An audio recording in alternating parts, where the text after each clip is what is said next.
Francine Armel, dis-nous un peu comment est-ce que tu as fait pour devenir analyste d'affaires. On sait tous que tu es expert comptable de formation et que tu as plusieurs certifications dans le domaine de la finance. Mais comment est-ce que tu as fait pour te retrouver en tant qu'analyste d'affaires? Dans cette vidéo-ci, je vous donne tous les détails sur mon parcours professionnel, mon parcours académique également. Et je vous donne les raisons pour lesquelles je suis devenue analyste d'affaires. Vraiment, restez jusqu'à la fin de la vidéo. Vous allez énormément apprendre sur moi et aussi peut-être pouvoir vous inspirer de mon expérience professionnelle afin de pouvoir bâtir la vôtre. Je vous dis à tout de suite, c'est parti.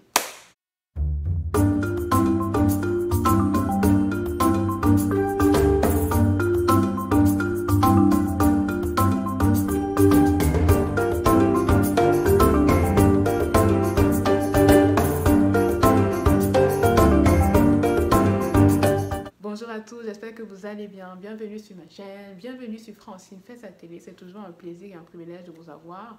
Comme je dis toujours, c'est une chaîne où on parle de carrière professionnelle. Mon objectif est vraiment de pouvoir vous donner les conseils en termes de personal branding, de mindset, de formation et aussi autour de LinkedIn afin de vous aider justement à vous générer davantage d'opportunités sur le plan professionnel et surtout vous aider à obtenir un nouveau travail et le garder. Si vous êtes nouveau sur cette chaîne, je vais vous inviter à faire deux choses. La première chose, je vais vous inviter à vous abonner. Vraiment, abonnez-vous. Il y a beaucoup de contenu de qualité autour justement du personal branding, du mindset, de LinkedIn et aussi des différentes certifications.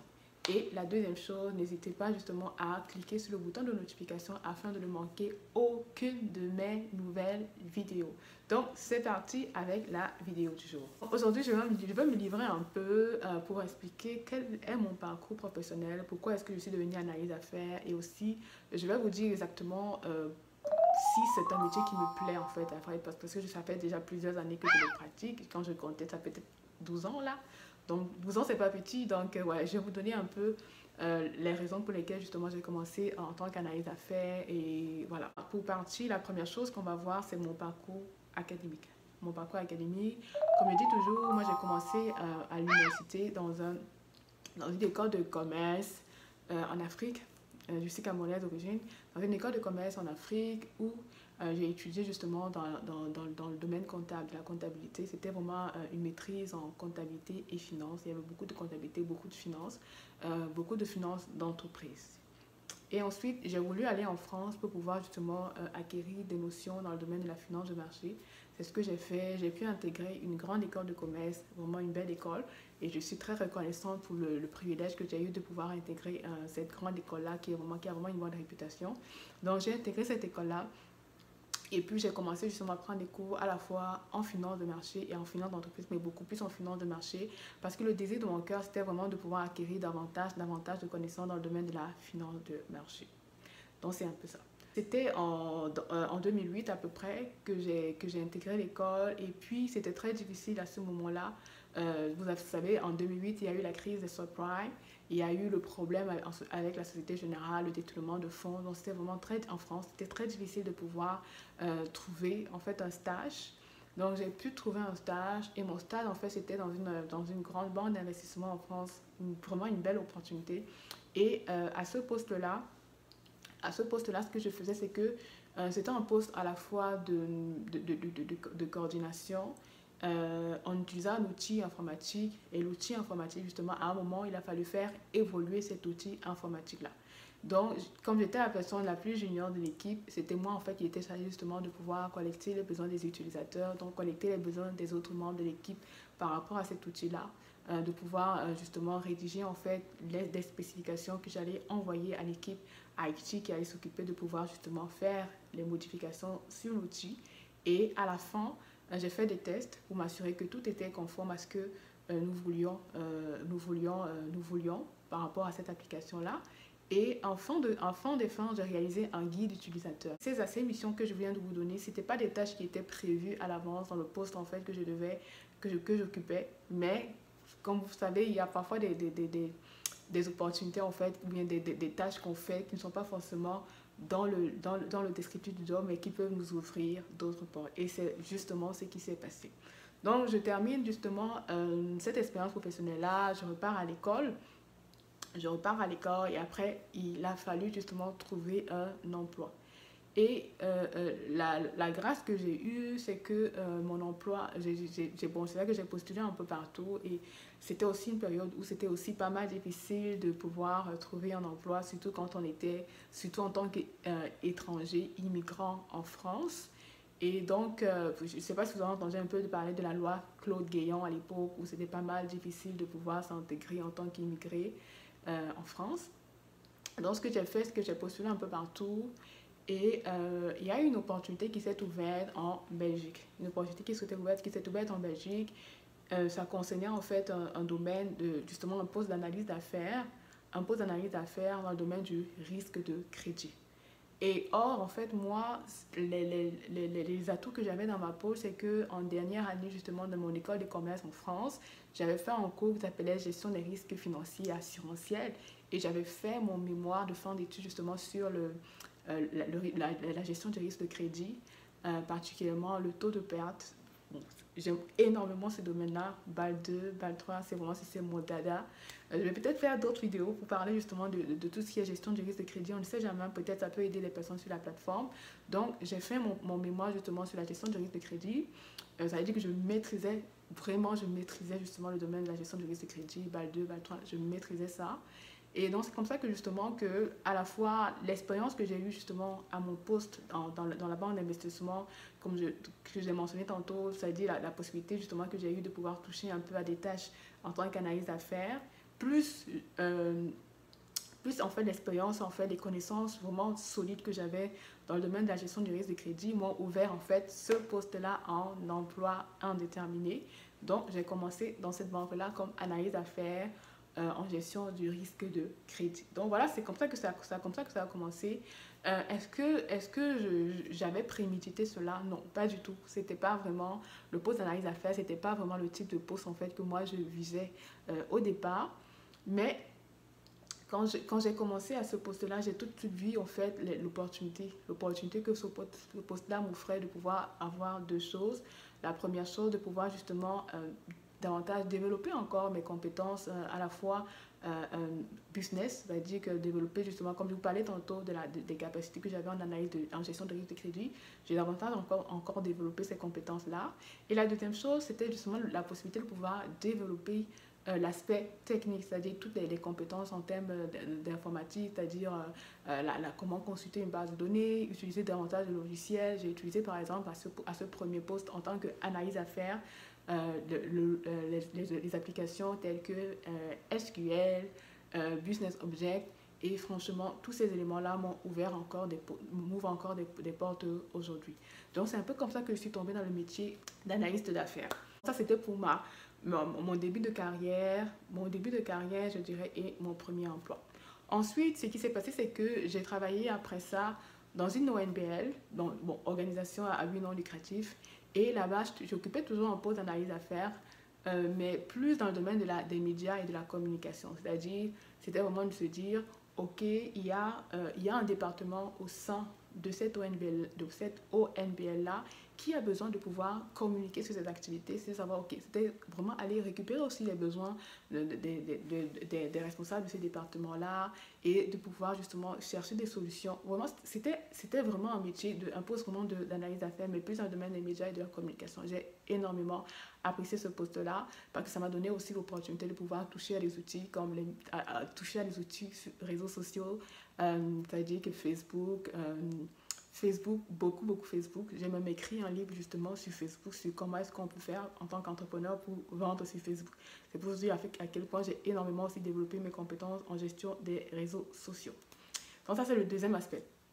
Et ensuite, je suis arrivée au Canada. Bon, cette expérience est terminée. Je suis arrivée au Canada. Et quand je suis arrivée au Canada, j'avoue que je voulais vraiment changer. Je voulais vraiment changer de carrière, aller vraiment vers un nouveau type d'emploi. Je visais l'audit interne à l'époque. Je visais l'audit interne. Mais au Canada, la plupart des personnes qui ont fait l'audit interne, il y a beaucoup sont des experts comptables. Et moi, à cette époque-là, je n'étais pas encore expert comptable. Donc, je n'avais pas encore le titre de CPA, comme on dit ici au Canada. Donc, je visais ce poste-là, mais c'était très difficile. J'ai cherché un moment dans le domaine de l'audit interne, dans un autre type de poste. Et puis, ça n'a pas trop abouti. Donc, c'est comme ça qu'on m'appelait énormément pour le poste d'analyse d'affaires. Et c'est comme ça que je suis retombée dans le poste. Je suis retombée dans ce poste-là d'analyse d'affaires. C'est comme ça que j'ai retrouvé justement des missions de consultant en tant qu'analyse d'affaires. Et c'est comme ça qu'aujourd'hui, je suis toujours dans ce métier-là. Qu'est-ce que je peux dire par rapport à mon expérience professionnelle? Qu'est-ce que je peux dire par rapport à mon expérience? Moi, la première chose que je peux dire, c'est qu'il ne faut pas trop s'entêter à persévérer dans un domaine ou bien dans un type de métier. Dans un type de métier, ça veut dire que par exemple, on veut à tout prix, par exemple, être dans la finance de marché et puis les portes ne s'ouvrent pas. Franchement, à un moment, on se donne un temps, il faut toujours se donner un temps. Il faut toujours se donner justement un temps pour pouvoir chercher en tant que dans le domaine qui vous plaît. Mais si ça ne marche pas et si vous voyez qu'il y a d'autres possibilités qui s'ouvrent ailleurs, vraiment n'hésitez pas à aller vers ces possibilités-là. Donc c'est ce que moi j'ai fait. Ça veut dire que la capacité justement à pouvoir changer, être flexible en fait dans le choix de carrière par rapport au choix de carrière qu'on avait initialement. Ça c'est la première chose que je peux dire. La deuxième chose que je peux dire, c'est quand on est en poste, il faut vraiment il faut pas être, il faut avoir l'habitude justement de pouvoir être la personne à qui on peut demander de faire de nouvelles tâches. Vous voyez, comme je vous le disais tantôt, au premier emploi que j'ai eu, c'était un stage en France. J'avais le choix en fait de refuser ou d'accepter le fait de pouvoir jouer le rôle d'analyse d'affaires de l'équipe, plus analyse fonctionnelle à l'époque, mais j'avais le choix de refuser ou d'accepter. Mais le fait d'avoir accepté, le fait d'avoir fait d'avoir fait ces tâches-là avec beaucoup de plaisir, m'a permis de pouvoir ouvrir d'autres portes ailleurs. Donc du coup, c'est très important parfois de sortir un peu de la boîte, comme on dit souvent, et par rapport à un poste sur lequel on est, de pouvoir toucher à autre chose qui est différent et qui va vraiment vous aider à terme, à court terme ou à moyen terme ou à long terme, de pouvoir aboutir à un autre type d'emploi qu'on ne voit pas forcément. Et ça aussi, c'est vraiment aussi un conseil que je donne de manière générale aux gens. Lorsqu'on a l'impression qu'à un poste, on a déjà tout vu, c'est vraiment l'opportunité aussi de se dire, ok, quelles sont les tâches qui ne sont pas forcément liées à mon poste, mais que je pourrais faire et qui pourraient m'ouvrir les portes pour un autre type de poste que moi, je veux avoir. Et c'est un peu de créer, en fait, ce poste-là pour soi. Je dis, c'est créer, en fait, un poste sur mesure pour soi. Mais avant de faire cela, c'est très important déjà d'avoir maîtrisé les tâches qui nous sont données de manière initiale. C'est très important déjà. On maîtrise d'abord les tâches qui nous sont données et ensuite on décide d'aller vers autre chose. Par exemple, le guide utilisateur que j'avais fait à l'époque ne m'avait pas été demandé, mais j'ai décidé de le faire de ma pleine volonté. La collaboration avec l'équipe IT par rapport à ce premier emploi-là ne m'avait pas été demandé, mais j'ai décidé de le faire de ma propre volonté. Et tous ces éléments-là m'ont vraiment ouvert en fait d'autres portes. Voilà, ça c'est le deuxième point. Le troisième point par rapport à mon expérience professionnelle, c'est de se dire, c'est très important de faire toujours une veille, de faire une veille. Moi, je vous ai dit que j'ai fait justement un cours de gestion des risques financiers assurantiels et c'est là que je suis tombée en amour. Et c'est là que je suis tombée en amour sur BAL2 et BAL3. En fait, il faut savoir qu'à l'époque justement de la crise des subprimes, c'est là que justement on a mis en place tout ce qui est réglementation baloise. Et la grâce que j'ai eue, c'était que j'étais à l'écoute du marché. Ça veut dire qu'il faut être à l'écoute du marché pour se dire, ok, quelles sont les nouveautés, quels sont les nouveaux règlements, quelles sont les nouvelles lois qui vont venir changer le marché de l'emploi. Ça veut dire qu'il y aura peut-être beaucoup plus d'opportunités par rapport à ce type de poste-là et qui pourrait justement m'ouvrir les portes. Ce que je ne vous ai pas dit, c'est que quand je suis arrivée au Canada, parce que justement j'avais à la fois la certification, justement parce qu'entre-temps, quand j'étais en Belgique, j'ai fait justement la certification FRM. Donc j'ai fait la certification FRM dans Financial Risk Management, plus mon expérience professionnelle que j'avais eue dans le domaine justement d'analyse d'affaires, en tant qu'analyse d'affaires, gestion des risques. Ça m'a tout de suite ouvert les portes justement dans une grande société de la place ici à Montréal comme analyse d'affaires, toujours dans le domaine de la gestion des risques de crédit. Donc c'est juste pour vous dire qu'il faut vraiment être à l'écoute du marché pour se dire, ok, quelles sont les nouvelles réglementations qui vont entrer en vigueur et qu'il va falloir que je maîtrise afin de pouvoir être être parmi les personnes qui vont se débaucher, qui vont se décrocher de nouvelles opportunités. Ça, c'est très important. Donc, c'était vraiment les 3 conseils que je pouvais donner par rapport à mon expérience professionnelle. C'est-à-dire, la première chose, ne pas se fermer sur un type d'emploi particulier. Ça veut dire qu'on se donne un temps pour pouvoir chercher dans un domaine et quand ça ne marche pas, allez, on décide d'aller voir ailleurs. Premier point.